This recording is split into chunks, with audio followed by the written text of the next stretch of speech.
Ndagushuhuje nshuti muvandimwe we wahisemo gukurikira ibiganiro byacu, ubuntu bw'umwami wacu Yesu Kristo n'urukundo rw'Imana bibane nawe.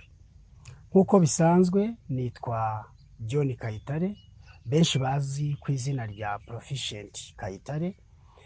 Nejejwe nuko uyu munsi tugiye kongera kuganira kandi tukarebera hamwe ibyafasha ubuzima bwacu kugira ngo tugubwe neza.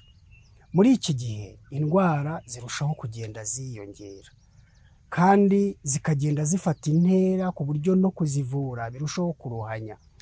Imibiri yacu nayo igenda ihura n'ibiyica intege ku rwego rwo hejuru, ku buryo kubona umuntu wagufasha ngo ukire neza indwara ikire bigorana, biruhanya, bitewe n'uko n'umubiri wawe ubwawo ufite ibiwusandaza n'ibiwusenya ku rwego rwo hejuru. Rero nshuti muvandimwe, nk'abagenzi bitegura kujya mu ijuru, nk'abantu bitegura guhabwa imvura y'itumba, nk'abantu bitegura guhamya Imana mu gihe giheruka, Imana iraturarika kugira ngo tugire ubumenyi bwongerwaho bituma tubasha kwitungira amagara mazima. Umva nawe amagambo ijambo ry'Imana ryanditse mu myaka myinshi ishize kandi atureba tudakwiriye kwirengagiza. Umuja w'Imana yanditse amagambo mu gitabo cy'inama ku mirire n'ibyo kurya, igitabo cy'inama ku mirire n'ibyo kurya ku ngingo ya 451, ndetse ipaje ndumva ari ipaje ya 257. Reka dusome amagambo avuga kuri ibyo bintu nshaka kuvuga, ngo hariho uburyo bwinshi bwo gukora umwuga w'ubuvuzi, ariko uburyo bumwe rukumbi nibwo bwemerwa n'ijuru. Imiti itangwa n'Imana ni ikomoka ku bikoresho byoroheje byo mu byaremwe bitangiza umubiri kandi ntibiwuce intege bitewe n'ubushobozi bw'ibigize iyo miti.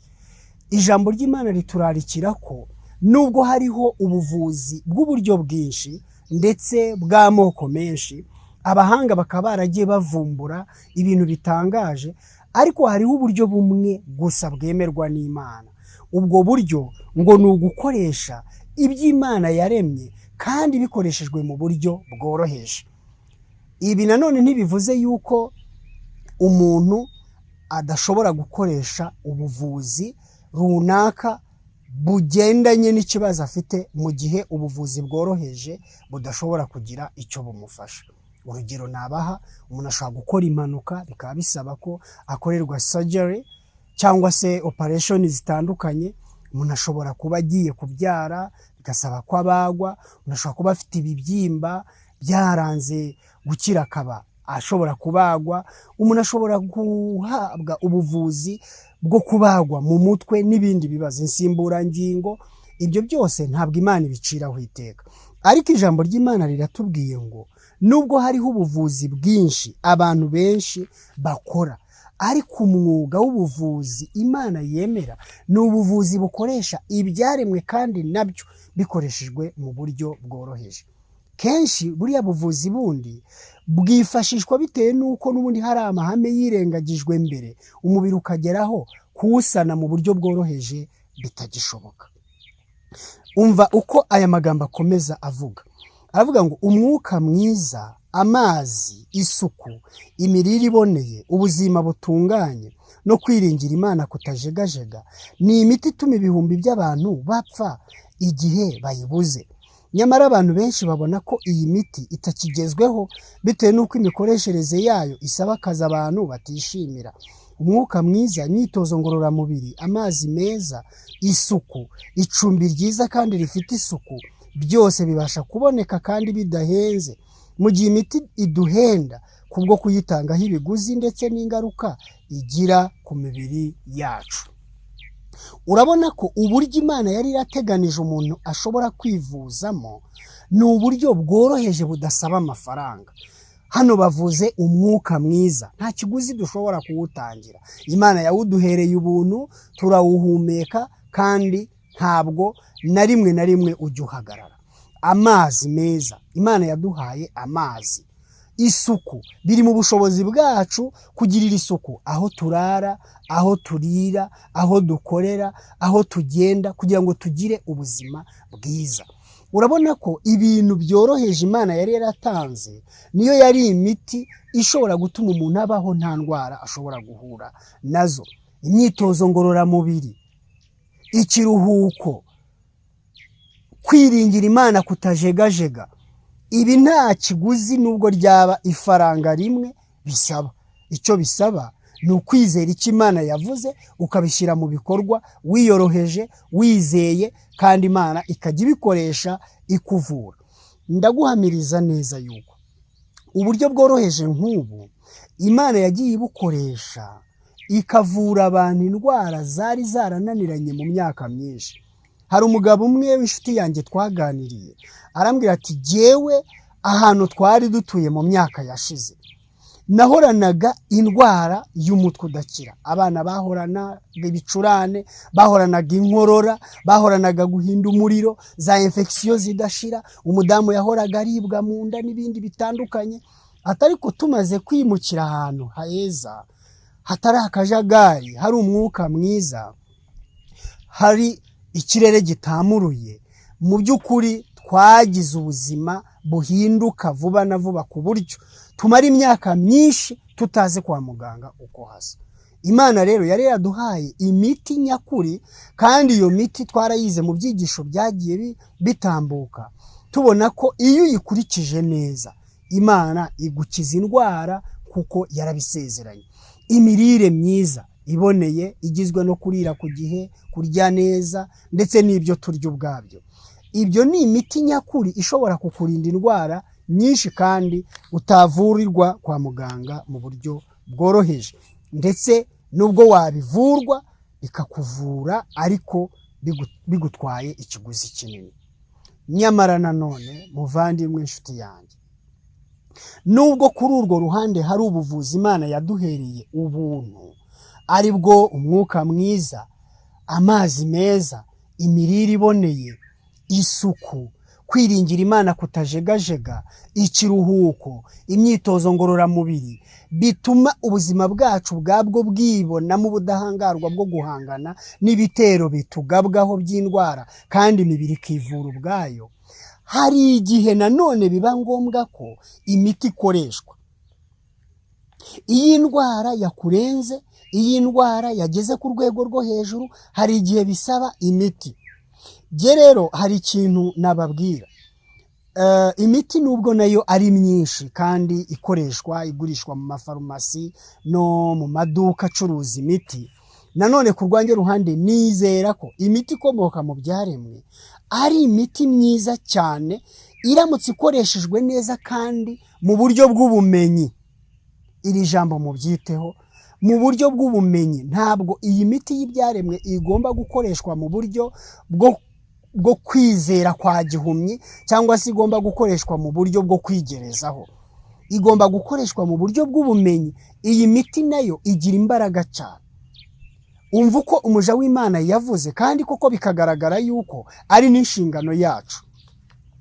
Muri cya gitabo nababwiye, inama ku mirire n'ibyo kurya, ku ipaje ya 257 isubi ya 3 n'akagingo ka 452 baranditse ngo umwuka mwiza, umucyo w'izuba, kwirinda, ikiruhuko, imyitozo ngororamubiri, imirire iboneye, gukoresha amazi meza, kwiringira ubushobozi bw'Imana. Iyi niyo miti nyakuri. Ibi nibyo twavugagaho n'ubundi, ari kumva ku rundi ruhande uko umuja w'Imana avuga. Aravuga ati buri muntu akwiriye kumenya imiti ikoreshwa yo mu byaremwe n'uburyo bwo kuyikoresha. Buri muntu, ibi bintu biratureba nk'abagenzi bajya mu ijuru, ngo buri muntu akwiriye kumenya imiti ikoreshwa yo mu byaremwe n'uburyo bwo kuyikoresha. Iyi statement irakomeye cyane. Niba uri umugenzi witegura kujya mu ijuru, birasobanura ko ari inshingano yawe. Buri muntu akwiriye kumenya imiti. Buri muntu, ntabwo ari runaka, ntabwo ari runaka. Cyokora abantu bashobora kubigiraho ubumenyi butandukanye bitewe n'urwego babyizeho cyangwa se impano bifitemo Imana yabahaye. ndagira ngo mbabwire yuko ari inshingano yacu ko buri muntu wese agira ubumenyi ku miti ikoreshwa yo mu byaremwe. Ni umuhamagaro, kandi ngo akamenya n'uburyo bwo kuyikoresha. Ubwo ibyo biba bisobanuye kumenya itandukaniro ry'ibimera, imiryango bibarizwamo, kumenya kuyisarura, kumenya kuyihinga, kumenya dosage, uburyo ishobora gukoreshwa, ndetse na contraindications, kumenya abantu badakorana n'ikimera runaka bazirana n'ibi, allergies cyangwa se izindi mpamvu zishobora gutuma udakoresha ikimera runaka, uratwite se n'ibindi nk'ibyo. Buri muntu asabwa kugira ubumenyi kuri iyi ngingo. Uvuga umuja w'Imana avuga, aravuga ngo birakwiye kugira ubumenyi bw'amahame agendana no kuvura umurwayi, kandi ubwo bumenyi bukagendana no guhugurirwa kubushyira mu bikorwa. Buri muntu arasabwa kugira ubumenyi bw'amahame. Iyo bavuze ubumenyi bw'amahame, bavandimwe, ntabwo ari ubumenyi bwo kwigerezaho, aho usanga umuntu buri kintu cyose arwaye, cyangwa umuntu mugenzi we amubwiye arwaye aramubwira ati nywa amakara. Igihe kimwe uzanywa amakara wo kugira ngo akuvure, ahubwo aguteze ibibazo, kubera ko ntabwo wayavurishije bishingiye ku mahame. Tugomba kugira ubumenyi bushingiye ku mahame, kandi izo principles ziba zarashyizweho bishingiye nyine ku bumenyi. Rero iki ntaranakivaho, ndagira ngo mbamenyeshe ko niba ufite icyifuzo cyo gushaka ubumenyi kuri ubu buvuzi, rwose niteguye kugufasha, kandi twashyizeho uburyo bwo gufasha abantu kugira ngo tubahugure. Cyokora hari ikiguzi bisaba, nubwo atari kinini cyane. Hari fees cyangwa se icyo ushobora kwishyura gitoya, ukagira ubumenyi bushingiye ku mahame kuri ubu buvuzi bukoresha ibyaremwe. Ndi umwe mu bavuzi bize ubuvuzi bwa reflexology ku rwego mpuzamahanga, massage therapy, nize nutrition, kandi nize na herbalism. Ubu buvuzi bushingiye ku mahame bukoresha ubuvuzi bw'umwimerere, nubasha kubuhugurirwa ukabugiraho ubumenyi, uzabasha kwikizanya n'umuryango wawe kandi ufashe n'abantu bawe benshi.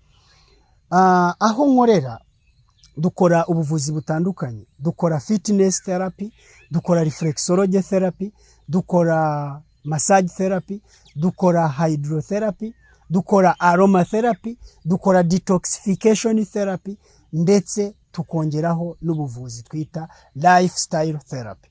Ibi rero tukabyongeraho noneho ibyo nanone twita medicinal uses, aho usanga abantu benshi kuri ubwo buvuzi tubongereraho n'imwe mu miti yoroheje ikomoka mu byaremwe. Ntabwo bigarukiraho, ndetse tukanabafasha mu buryo bwa nutrition. Diet and nutrition ni ikintu gikomeye cyane mu buvuzi, kuko cyongerera umubiri kwivura vuba. Reka ngusomere amagambo na White yanditse akomeye cyane kuri iyi ngingo yerekeranye n'uburyo imirire ari ikintu gikomeye kigomba kwitabwaho igihe tuvura abantu bacu. Nanone muri cya gitabo cyitwa Inama ku mirire n'ibyo kurya, ku ngingo ya 450 baranditse ngo ni ingenzi cyane kumenya akamaro k'imirire mu gihe abantu bahuye n'uburwayi. Ese iki kintu murumva kidakomeye? Ni ingenzi cyane kumenya akamaro k'imirire mu gihe abantu bahuye n'uburwayi. Iyo rero ni ingingo ukwayo twita dietotherapy. Kandi iyo umuntu umuvuye umuhindurira imirire cyangwa ukamuha diet therapy, ukamufasha mu mirire, ukamwunganira kumenya ibyo akwiriye kureka n'ibyo akwiriye kurya, arakira. Impamvu ubona amavuriro menshi Satani aba yarayigaruriye akaba atagera ku ntego, cyangwa se ugasanga nta n'ikintu na kimwe ashobora kugeraho mu ntsinzi y'ibyo kuvura, nuko abantu benshi bavura ibimenyetso by'indwara. Arahinda umuriro, arababara umutwe, araruka, arahitwa. Ubwo buribwe bakaba ari bwo bahangana nabwo, ibindi ukagenda ugahangana, ugakomeza ugahangana nabyo, n'ubundi bikazagaruka mu gihe gitoya. Ahangaho umuja w'Imana yavuze ngo mu gihe umuntu ahuye n'uburwayi, ni ingenzi kumenya cyane akamaro k'imirire. Akomeza avuga ati reka nyasubiremo. Ni ingenzi cyane kumenya akamaro k'imirire mu gihe abantu bahuye n'uburwayi.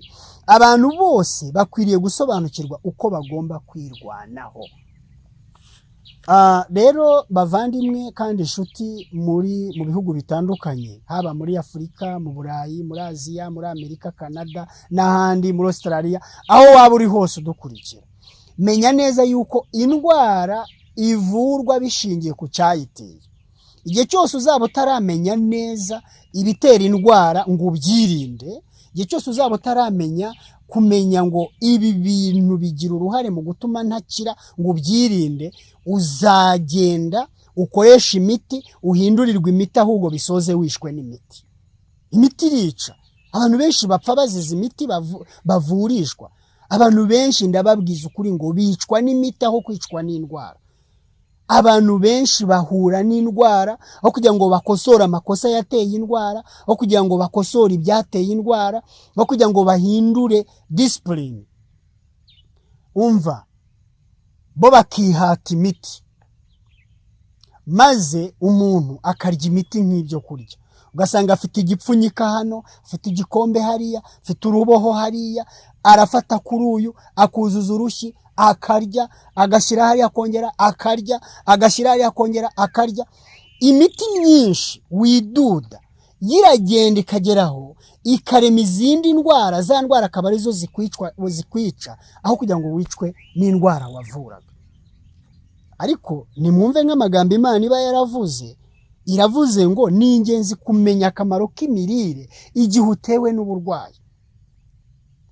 Ni ingenzi cyane kumenya uburyo imirire yawe igira uruhare mu gukira vuba. Icyo ni kimwe. Amategeko n'amabwiriza Imana yatanze ku mibiri yacu kugira ngo tubashe kwivura tudakoresheje ibintu bihenze kandi bigoye, yarayo kwirinda, kurya neza, kuruhuka, gukora imyitozo, kunywa amazi, kwiringira Imana. Iyo niyo miti nyakuri wongeho n'isuku. Ariko ngo igihe ibyo byose tutabikoze tukarwara, noneho ngo dukwiriye kugira ubumenyi ku miti yoroheje ikoreshwa ikomoka ku byaremwe, kandi ngo ubwo bumenyi bukaba bushingiye ku mahame. Niba wifuza kugira ubwo bumenyi, ukaba wifuza guhugurwa kugira ngo ufashe umuryango wawe kandi ufashe n'abandi, ushobora kumpamagara kuri iyo nomero iri kuri screen, nkakubwira uburyo ushobora kubona ayo mahugurwa kandi mu buryo budahenze cyane. Ndagira ngo rero muzirikane ko Imana ijya gutanga aya mabwiriza byari mu rukundo rwayo. Benshi mu bagenzi bitegura kujya mu ijuru, amaso yabo niba areba, babasha kureba aho duhagaze n'aho tujya uko hameze. Vuba bidatinze n'ikintu cyitwa ubuvuzi kizahinduka ikintu kidukomereye cyane kukibona bitewe no kwizera kwacu. Ntago bizatinda aho usanga imiryango myinshi itagifite n'uburenganzira ku buvuzi. Uyu munsi wa none ushobora kuvuga uti jye mfite assurance, ivuro ryose nshaka ndijyamo. Yes, ni byiza, nta kibazo, kandi nibyo koko. Ariko wari uzi ko mu gihe kiri imbere assurance uvuga uzaba utakibasha kuyikoresha? Niba kuko uri umugenzi ujya mu ijuru kandi ukaba wiga ubuhanuzi, nta gushidikanya, wari uzi neza ko mu gihe kiri imbere igitegeko ryo kugura no kugurisha rizaba ryaratanzwe. Abantu benshi bazaba batarimenyereje gukoresha ubu buvuzi bworoheje, bizabagora. Mbega uburyo abantu benshi bakwiriye gukanguka bakitegura ubu igihe kikishoboka, ibintu byose bakabishyira mu buryo bwo kwimuka, atari mu buryo bwo guhunga.